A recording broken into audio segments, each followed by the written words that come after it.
Imam men lana wo flanka fu yalla alana duru ko to lalla ko beralalu ko nin bete wiyari kinya lalalu buiri lalalu ko nin bete wiyari alayhi manana felala duru ko to lalla kuluma walma min ko fesal tebe alma min furukela o ko betel tebe o magabani ne musololuti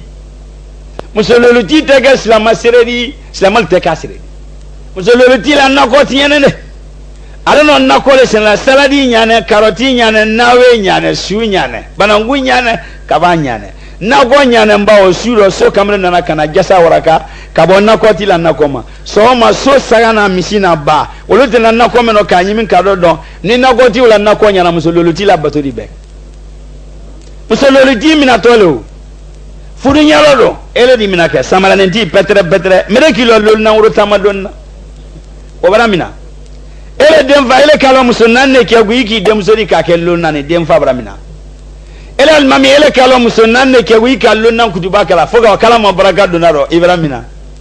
almere woni sila furu jamaro ka sere alfuna baramina muso menu sine luma muso iborla dalu mena ko afa baramen dalu kena beri ke musulunnan na lo baba marana madama geneni tale na lumina labi taba lumina yebola le ba mo wala le mo yi wadi ayini fulo yani tala sate muzulu tila na ko bratie atega islam sirri islam atega sirri mo tesele o kofe almami bolo matomona ala mantangaroma mo tesele o kofe almami jato sufe petre e baba assalamu alaikum wa rahmatullahi wa barakatuh ade boy bi ba ate gizinyi na abiro nyinela ala mantangaroma almami dolomina ibo famara uri ke bako badi almami dolomina almami tebena kolikoli kay kiri kala moluye ala man har yako rambaraya o yela mi anna jamana ba Nigeria woni cha Kaduna Sokoto Kano Biafra almami tebena e kiri kala moluye ani Tanzania wuro zini Zimbabwe ni Rwanda ni Kenya lu ani Cotonou Benin almami tebena e kolikoli kay giri kala moliye almami dolomina ko vesel tebe almami so ko vesel tebe almami nafiqe mina foila seli temina tan fala sunta na fala jaga tam he kona ala kumana ala ko mina foye jahannama so ko talla masabaka ala ba muma ko mina foyi a sella e sunna ala seli na la sunna la jaga tanafa ko mina foila sunni selle wo jasairi sansairi koni sanzairi no kala nafaso na jasa goro mina mfuila suni salito noe jazairi bunyataka sanzango no bunyataka koka sanzango la salaba sama urida ba magosala ba meri afeka do jasa ko na niul madu ta udalu fudu masala adoya ne sanzango na koka na fona bunyatanya lili ntala dikula ale mo bunyati soro mina mfoi tene oro mina mfoi ko veserte ala mantangaroma Allahu aalam wajule mo banal mamino aywa ni banyi ngaliye bade mafla ufache sani kofe uka cheno tera ni kofe yani upela deni tula ukabalala fatala se yoro dola setana na la se kirina yani nafrulo tera ni kofe kumi nafru be fitna le do ni la dotaka ni roga ukela kere union je ka ukela juya ko sobere mais mi ni otonyola alibi utafe kwa na badima be kere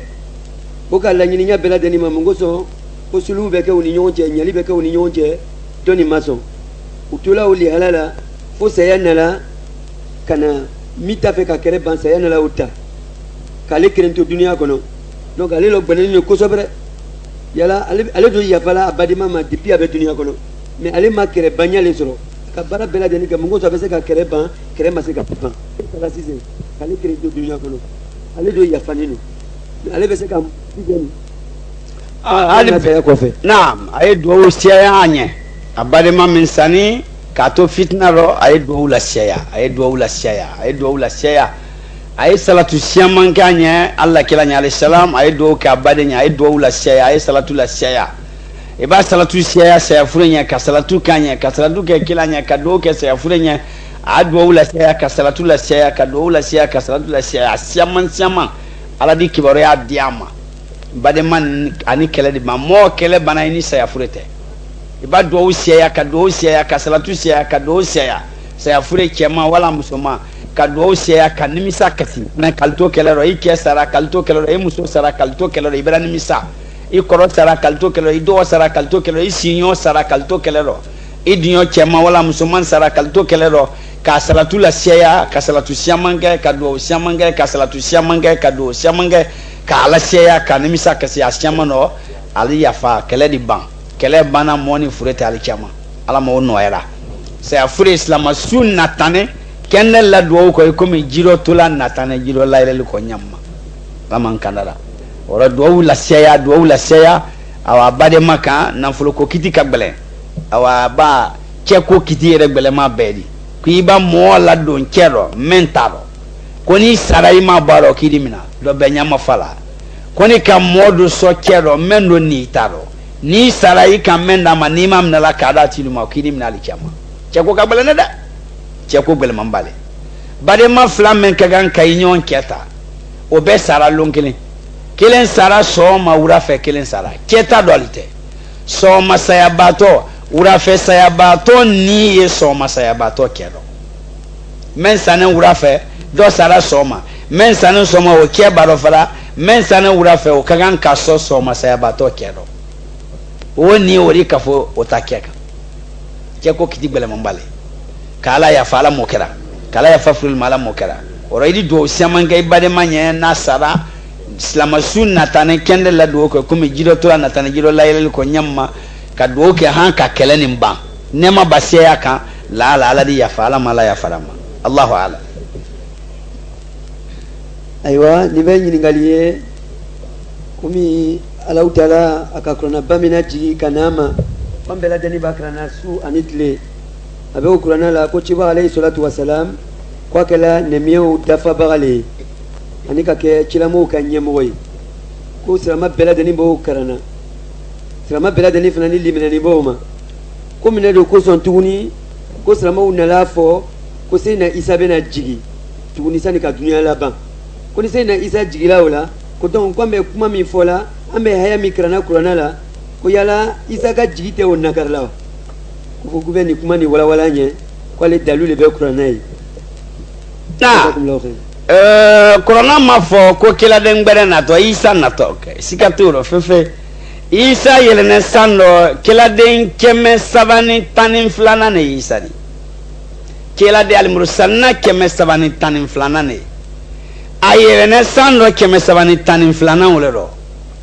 kɛladen kudatɛ fana a lɔnɛ bɛɛ b'a lɔn sila kuranna kalanba bɛɛ b'a lɔn ko isa kɛladen ne 312 ne a yɛlɛnɛ wolo rɔ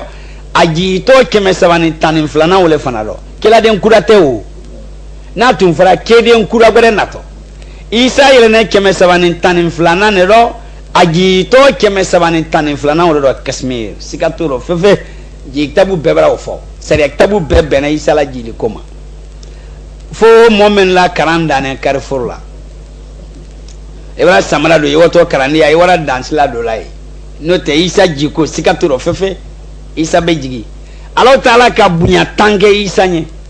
bonya tan min kɛra isa ɲɛ a bonya tan dɔ le ye isa den 3 min na danne ala bolo ala ka isa kɛ den wo 3nan de den 3 wo ɲɔgɔn den tɛ ladanna ala bolo dunuya kɔnɔ tuguni a dan ne wo 3 de k'a den da fa t'a la ba t'a la an fa Adam alayhi salam fa tɛ Adama la ba t'o la k'a den da fa y'a la ba t'a la o wele an ba Hawa Hawa bɔnna Adama ɲuman bolo barasala ba ne rɔ fa ye Hawa la ba t'o la k'a den da ba t'a la fa t'a la Adama k'a den da fa y'a la ba t'a la Hawa k'o fila furu ɲɔgɔn ma olu ka kɔnɔɲɛ 21 kɛ den 40 den 2 américain irisi romain anglais espagnol norvégien vietnamien philippindais thaïlandais coréen danois français allemand grec écoslavie tchécoslovaquie suisse zurich danois nin bɛɛ farafin arabu turki an bɛɛ bɔnna adama de don ani Hawa kɔnɔɲɛ 21 den 40 den 2 ka dunuya sigi fɔlɔ o kɛ san 7,000 san 100 san 90 san 2 tofana ji bɔra tofana ji ka karo 6 tile 10 kɛ ji jara an ka dunuya sigi filanan damina imurana nara sɔrɔ Imrana kamere nyara oga musofuru ona muso ka watike Imrana ka sambi konondo si soro alamaden ma amuso ka sambi urom la si soro de masoro olle ka ala dali Imrana muso ka ala dali kala ya luso dena ala ko mara de muso di Imrana na muso ma de muso to Maryama olugo ka ala entre dengele femeni noro ba Imrana talmami ala Jerusalem Baitul Maqdis entre dene femeni noro bla ala ko mara de muso barakana ndima de muso barakana bena denke so Masih ibn Maryam wole Isa ibn Maryam Isa kibariya farale kasra masro Maryam ka Isa sro ba Isa la fatula Isa le kala den samanani Maryam ka Isa sro Maryam ni kema de la nyoyala bala ka Qur'ana sura kelen tola Maryam la ka Isa la kuma falo oro ba Isa la fatala ala ka bunya folo men ke na Isa nya wole wodi fa ba yala fatala mara no nin ko saba kelale ka aramade na lonia ba ala ka aramade makaba ba ala madam fe na men duma ala nye ko me aramade ala ka aramale bunya ka alaf samanti ya dam fe mbedi ka hakili dafa ka bunya ka daraja aramade ne tulu bele mala madam fe mbedi ka den dan fatala batala ka ala se ira kana atumadi ala nya adam bo anda ete do fate do bate do ba kan ten na fasra nyona ka iram balla agana ke ambalu nyana koni muso tumada dunya ro ko den dundana wolola aka amba hawa bo adama ro kasro muso manda hawa dabora adama ro muso tunte ka ira kelu fanala akana ke kelu nyana koni ke tumada ko den ta wolo aka den gari Maryama ma aka Isa di Maryama fanani ke made la nyoyala o kara den folori Isa nabi nyimele al mursalnale ka bunya bayati yala fatala ka bunya ka ken nabi yimedi abema na yime Isa ira nabi yimel mursalna ka Isa bla fana ka ke ulula jamini nabi yime wa keme wa mwana ne Isa woro al mursalna keme sawantan sa Isa woro mo mwani lolu men to na ko na Isa woro ulula jamin lolu nani nane sen na Isa ri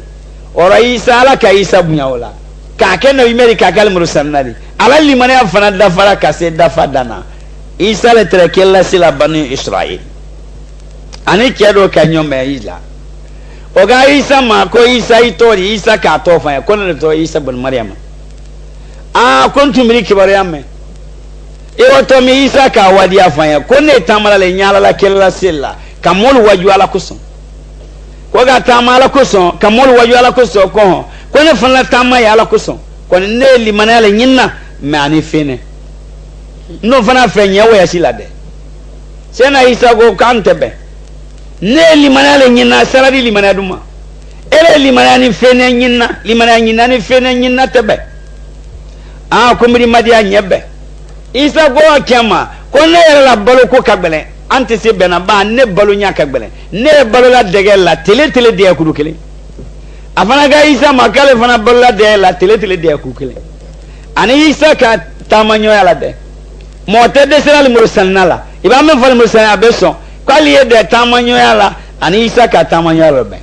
Isa go ne balla tele go de kuru kile madam so ma fo isa go so ma afana go gale fana balla wonyale ani Isa ka tamanyo yala de sila Isa la sila fana de to tumra to kudu nani ale la sila fana de to tumra to kudu saba nani ni saba worom lale aluka ala de nyonga sena Isa rongo kuini mo memba de ni ka sigala natakoro ki fembe karfalela Isa ko wasila tamulo kuini nataba ba ke fen karfalela femba ke fen woro tablo ide memba ke tamala lu kono de mbere ye luda ko nyindoma kan la ni le ile mafane beria lu ko nyindama memba ke bolo matomana di lu kono fembe karfawala dem mage soni luma lu kono fembe karfawala kan la ni le oro Isa ni atamanyo ka atamanyo yala de adora atamanyo yala aluka silafana de yala de nyonga kudu woromla adara lo me wos disagwe soma I de lo odmal baba domna Isa ga de kudu kilendo atamanyo ka kilendo de nyo alon telefona lo Isa ka kilendo atamanyo ka kilendo de nyo alon telefona lo be ka kilendo de kudu woro bana telesaba atotora kilendo tele nanna lon soma yani domini wati sita de to kilemento na Isa tamanyo de memula le kodom Isa go ko domini wati bala se ka to kelen na bo bi be te kelen soro be tele ne soro na bi akayro la fure de mai Isa go jonga ta ko mata balon Isa go kala kata balon aluga tele o ketama wala se kolondala ji kolongo no julu fete mote aga Isa ma ko kela de mentamina o ba men fala ni koro wodi ki koro ji e kolondo ji lo anna julu fete ya mote sena Isa kala taala dali ala ka jila na kolonda la Isa tamanyo kimia wasara jiro Isa fana kaminjira fana wasara Isa ga tamanyo kibra wasajiro kumra wasa itesira mansabanye mena na mina kolondumbani jila ya na sila fana de tokelen tabafanye akoma de ta matabalo Isa go kala ga tabalo aluga tele mal wala se badala alisera ba makulunte motel te sodafe aga Isa makoni to kongola wado ya yanka jante sodafe Isa kala dali masaga sila tejika Isa na tamanyo tera jiko ka ala kasila bojika masamen kasila ba fara musanye o kasila bojika ala Isa nye Isa na tamanyo tera sila bako Isa ga tamanyo makima toro ko matoro ila fani masuma ko na fani masuma itesina mansabanye masamen na tela badumba ni jila ele matoro ne matoro ya na sila fana de to kilen tabafonye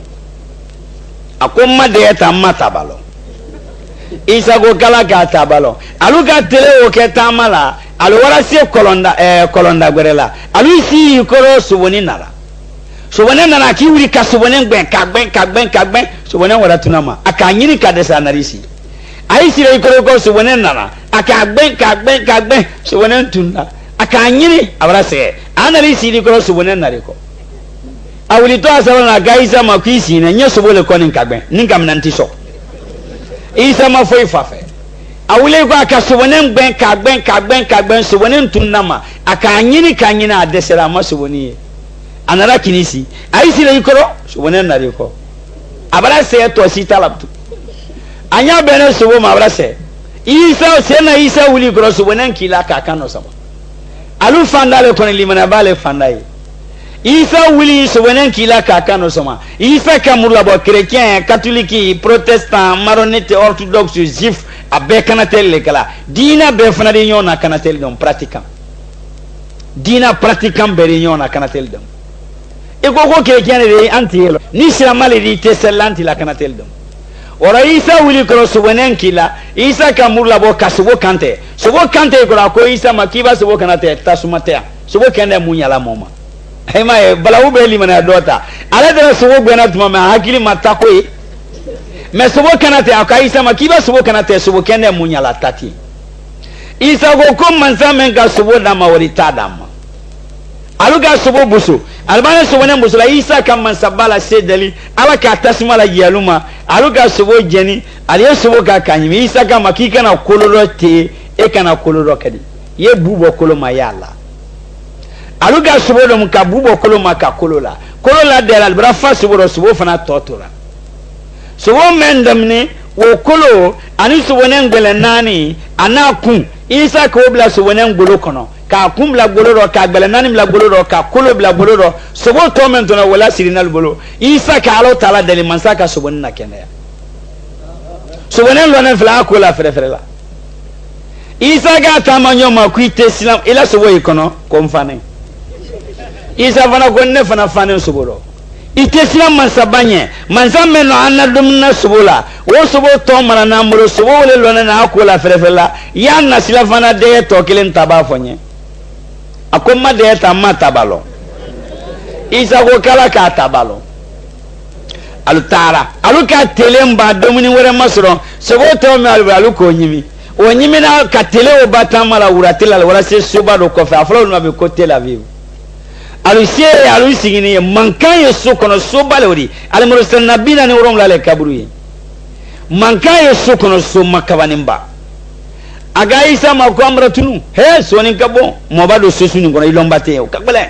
abra kuma sama foli manatala Isa ko ala dandeme atula ikora Ilyas wala lisore anno ka foli ke o gal maile to ribeki tofo kalbra se kan se folo le yani alu ka foli o ko na diana nela lu langeti ya ma ko ne bra kalu jeti kalu radi yoma ora diluma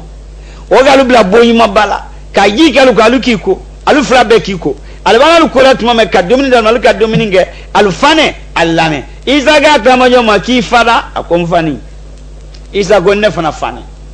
isa ga tamo me itesila mansanye manzambe na ani kenyuma bani ira kala nyona ele maken lo ne malo ke obra na nagia amara ko koli nyimala amara domini ndumanke alla ne la yoro nyimalo ne itesina alanye alame na ani kenyuma bani ira kala nyona yanna sila fana dege tokelen tabafonye akomma dege tamma tabalo isago kala ka tabalo alu sira so kono sufe sanji banara samba nana fairi fe santegera alu ka dominin ke soma alu biri sala jedi kala kalu wotole wo kalu blasla oral blaso ko ka kasla iralla altara tele talante sila tumame moyilo la ijia kundo tumame moyilo la ijia kundo tumame tele la tele wati wo sanji men nana shiro bara banku tuntun ka bo sani nyama alu sira ye sanu ye kene mafambe alu ka iji isa bara silan sanu ye ale bara sewa sanu aluka sanu na de aluka sanu na de aluka sanu na de sanu tumbala de sanu banala de tumame ale bara sewa ko sebe isa ga ma ko ko ni barake ko ko kala branso isa go sanu ka ala la hariyata wa isa ga ma ko sanu do tala asarabo aga isa ma ko ke ala kala da kale matala likemnu ko femme ga do tala li goyale nye na ko femme ga do tala li goyale nye ele ba ke do tala la mensini da fe wole ka buma balo ele te fenta la fo mensini wole ka te tala li kala de isa go ka tala ngon te tala li kala awa isa ro kama ninka tala tala nyama kuma toro ya tala nyama tu ni ma tala nyama kuma di baro de ni ka tala nyama kuma kontalo isa go maila tala ngon te tala li kala isa go manna tala isa ka sanu sarabo sena isa ka sanu ke sara sabad sanu ke na sara sa ga isa magibra jamfa damna ale do jamfa tira hira nyana ho isa ele ni ne de la lome amflale ikele ni kele ne de ra imi to kele ngre fonyi amra to nyon fe mrame ala bran herje sanu no ki ora tala yo ke sara sabari ido mi to kele o fonye isa go kan flate kan sabale an saba an to kele joni isa go nyin kalibra dianye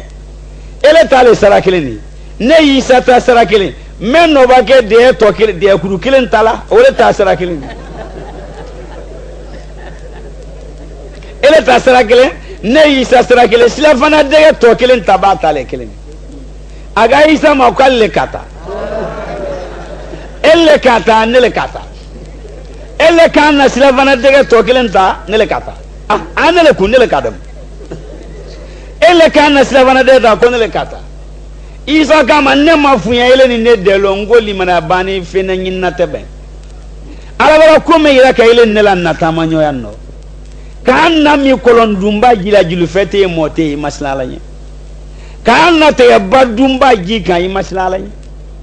kana domini subola sobo talante do ile kono do ne kono sobo tola sirine kabanka sobo kila wonyana mai maslala nye kani kenyi mabayira kanyona layro dida mankango ka dominike imasila alanye fo senu sorone aga izama ikamembe banarani ne ko mi manyini ngawma o bebra tami na soro momen ka sila fana de to kilenta ni wole taye sanu sarakene ne le kata sena izaga manne bra femme so ile fe bra ne wasa sanu ngoma arabara limana men yirane la anna de nyon mra kabo ko men nema obara ne wasa sanu ngoma ele ni yoro sanu ne isa ni yoro sani slavana de to gelen taba ne bra bedima sena isa tara ka sanu don to kyablo sani sara sawa atese gala doni fladi katre te kelema ka asiri doni belebele saba aba kelen lakun ado bla livro vil ari ko se kana kelenta ari ko se kana kelenta awa sawa ba da fe ko ari do ta ko anyefe abo la ko ari ko se ka boss tele toma fo ka se wura tele ma sanin doni sabani yonte amma kelenta ka wa wadiya sabani madonna wura tele la tele be bra sunya tele wulen wati ale segene e sanin doni sabasi ne ako se mena kelena se la ne kelenga bulu la ne ndoka kamere sabana na para wulu se no gwane wulu bengani ro nyina kamere sawa na ko para ko chado ya ko doni saba kambe ta kelengele ale ko he alu kana ketende doni saba meni sanune oro mra be ko ni gbalo mayira sanne han ko yako ni ko kala ko ile tawara baro banu mo sawala ambe bana do ngele ndazi akote sile mabtu akokalia kala nyama be donen mbuitala kaduma dogo che anya donen bala kadama dogo ne te foi bala na sanune na ko ate do bala ba he ni mi mo ko andi fo ase ibi ne na mo ko ambi fo aka maku kamara ngoro sawa galla sanin doni sawa tawlu wala aka teletani flaga tani sabana la isa wori nyongwe banise lan so bagwerela isa wajula narisi wajulu banaka tela isa taluka folike aga isa makuikan lo isa go gongilo konta manyo korolili kuila sanin doni sawa go garabe ko mfalala lo ma masinta bolo kawolo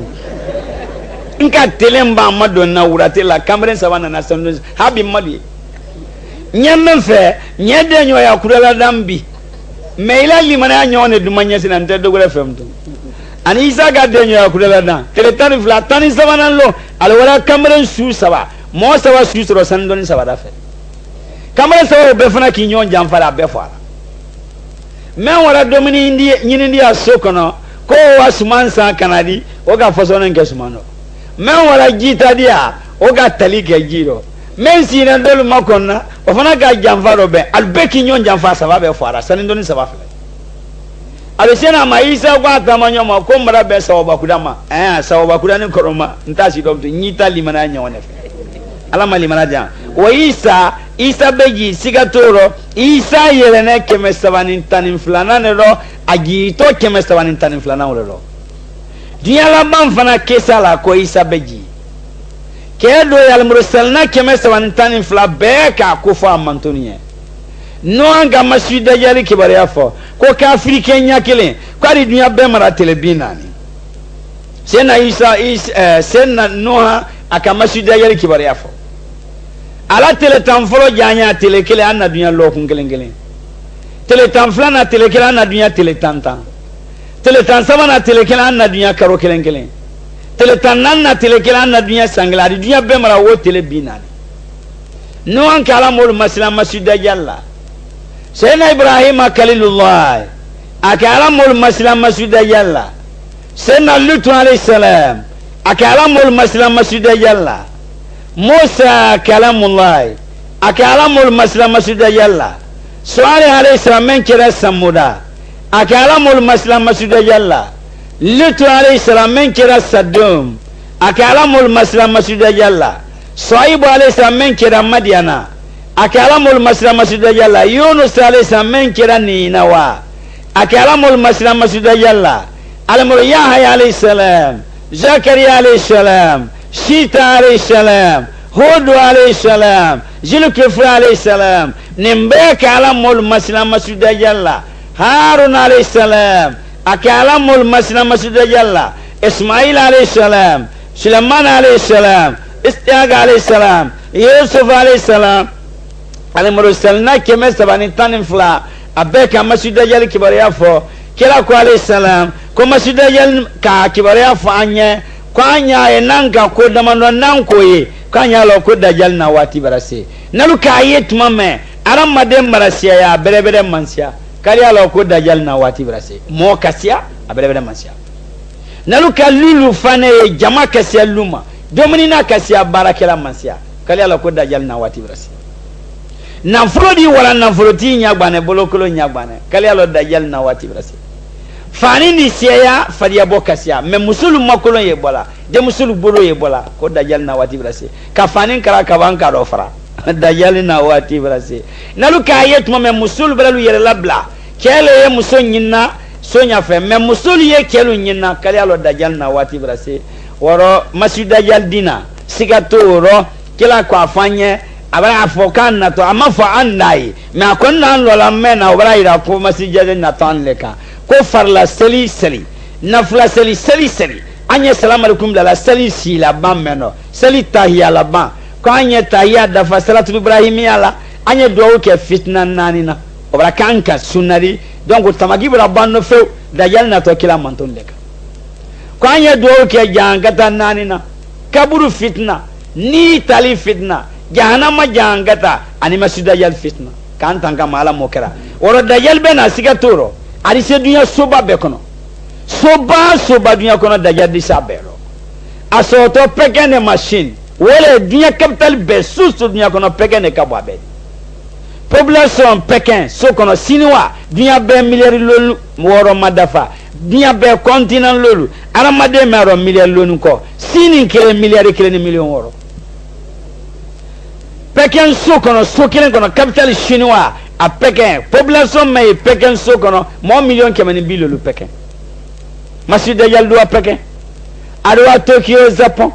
arina Bombay Hindi Jakarta Malaysia Singapore Indonesia Dhaka Bangladesh Bombay Hind Karachi Pakistan Washington America Chicago America Moroya Canada